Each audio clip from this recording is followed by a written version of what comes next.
देख रहे हैं नीलम टाइम्स मीडिया। मैं हूं नीलम तिवारी। आप सभी दर्शकों का नीलम टाइम्स मीडिया में स्वागत है। आइए नजर डालते हैं आज के मुख्य समाचारों पर। सनोवर हॉल में एडवोकेट किरण चन्ने ने पत्रकार परिषद कर पत्रकारों को जानकारी देते हुए क्या कहा, आइए देखते हैं। भाजपा प्रवेश सरकारने घातलेला आहे। शालेय शिक्षणामध्ये अशा पद्धतीनं माणसामध्ये भेद करणारा, चातुर्वर्ण व्यवस्थेचा पुरस्कार करणारा, जाती व्यवस्था अधिक भक्कम करणारा मनुस्मृती नावाचा ग्रंथ जो डॉक्टर बाबासाहेब आंबेडकरांनी 20 मार्च 1927 ला महाड या ठिकाणी जाळला आणि तदनंतर डॉक्टर बाबासाहेब आंबेडकरांनी या देशाला भारतीय संविधान दिलं। त्या संविधानामध्ये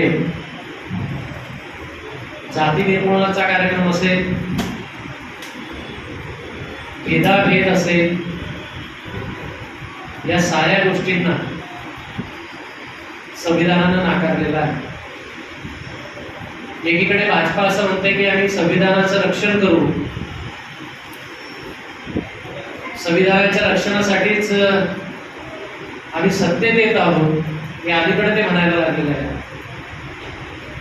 जेव्हा सत्तेत होते तेव्हा ते असं म्हणत होते की आम्हाला या देशामध्ये भारतीय संविधान नष्ट करून मनुस्मृतीचं राज्य स्थापन करायचं आहे।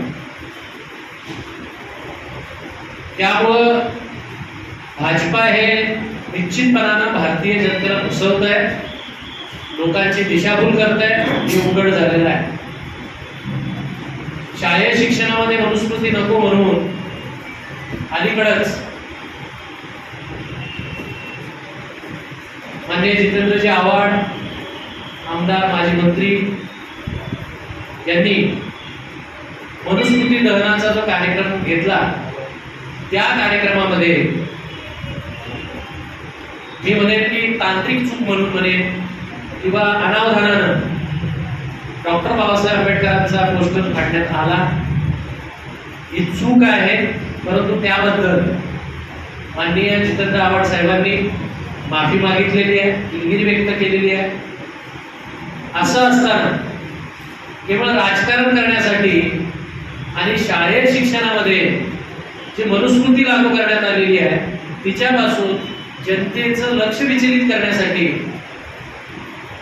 ज्या भाजपानं नेहमी संविधानाचा तिरस्कार केलेला आहे, त्यांच्या मातृसंघटना RSSने तिरस्कार केलेला आहे, हे लोकांसमोर येऊ नये म्हणून त्यांनी आंदोलनाची भूमिका घेतलेली आहे। आमचं असं म्हणणं आहे की कायद्यामध्ये मेनस्त्रिया नावाचं एक तत्व आहे। इंटेन्शन, हेतू काय होता? मला वाटते की जितेंद्र आव्हाडजींनी जे आंदोलन केलं त्याच्या मागचा हेतू हा होता की शालेय शिक्षणामध्ये मनुस्मृती लागू करू नये। ते आंदोलन करत असताना त्यांच्या कार्यकर्त्यांनी म्हणा किंवा त्यांच्याकडनं ज्या काही तांत्रिक चुका झालेल्या आहेत किंवा अनावधानानं पोस्टर फाडलं गेलेलं आहे, तर तेव्हा त्यांनी जर माफी मागितली असेल तर ते प्रकरण मला वाटते बंद व्हायला पाहिजे। हे आपल्याला आठवण करून देऊ इच्छितो की 1948 ला याच RSSनं दिल्लीच्या जंतर मंतर मैदानावर डॉक्टर बाबासाहेब आंबेडकरांचा पुतळा आणि फोटो जाळण्याचं काम केलं होतं। त्याबाबत RSS आणि भाजपा काय उत्तर देणार आहे हा महत्वाचा प्रश्न आहे।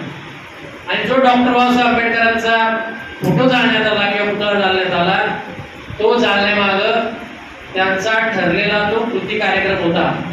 त्याबाबत भाजपा आणि RSS काय स्पष्टीकरण देणार आहे हा महत्वाचा मुद्दा आहे।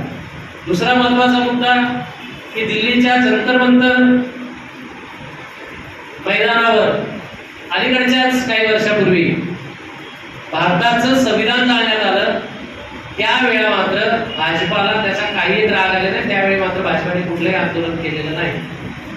आमचं स्पष्ट म्हणणं आहे की भाजपा या देशामध्ये संविधान नष्ट करून मनुस्मृतीचं राज्य, जे राज्य माणसात भेद निर्माण करतं, जी मनुस्मृती जातीभेदाचे नियम ठरवते, जी मनुस्मृती शिक्षणाचा, सत्तेचा आणि संपत्तीचा अधिकार नाकारते, आणि सर्वात महत्त्वाचं जी मनुस्मृती महिलांना दुय्यम ठरवते, महिलांना कुठल्याही पद्धतीचे अधिकार देत नाही, अशी मनुस्मृती शाळेत शिक्षणात आणणं आणि शिक्षण मंत्री केसरकर यांनी तिचं भलावण करणं हे मला वाटते अत्यंत असंवैधानिक आहे.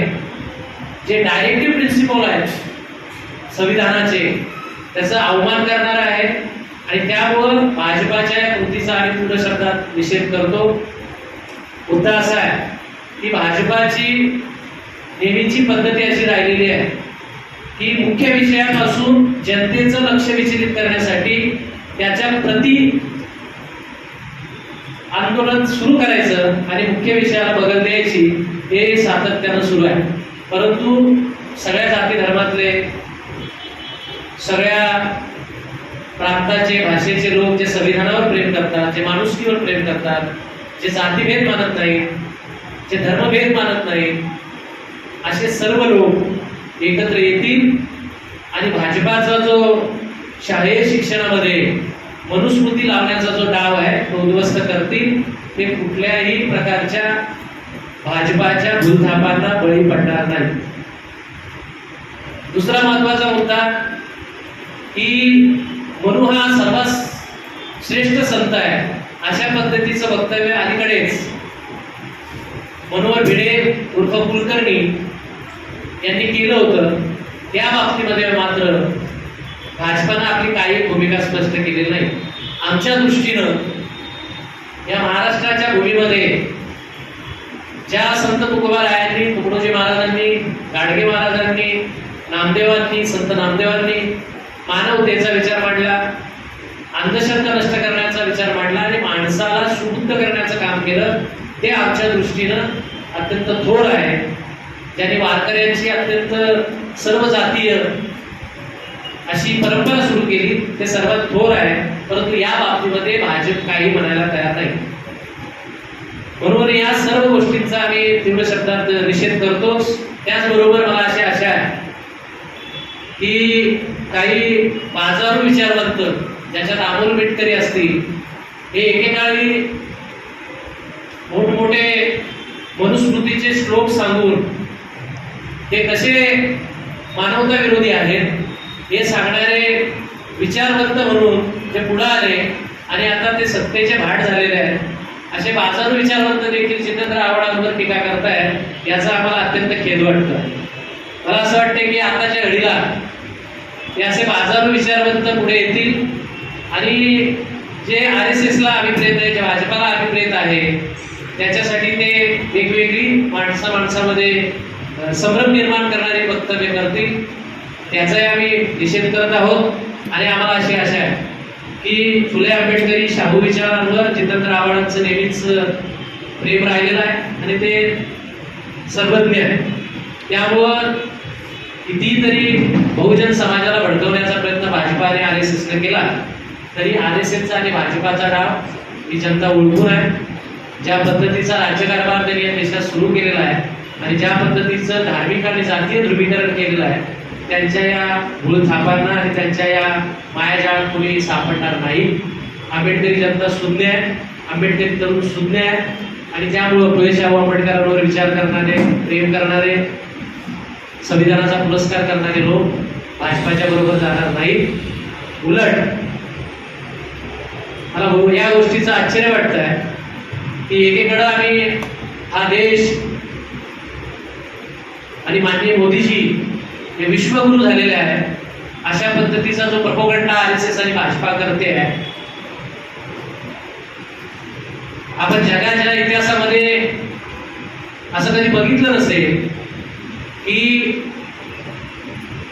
विज्ञानाची कास सोडणारं शिक्षण, आधुनिकतेची कास सोडणारं शिक्षण हे दूर करायचं आणि माणसात भेद करणारे, धर्माचा स्तोम माजवणारे शिक्षण हे विद्यार्थ्यांना द्यायचं.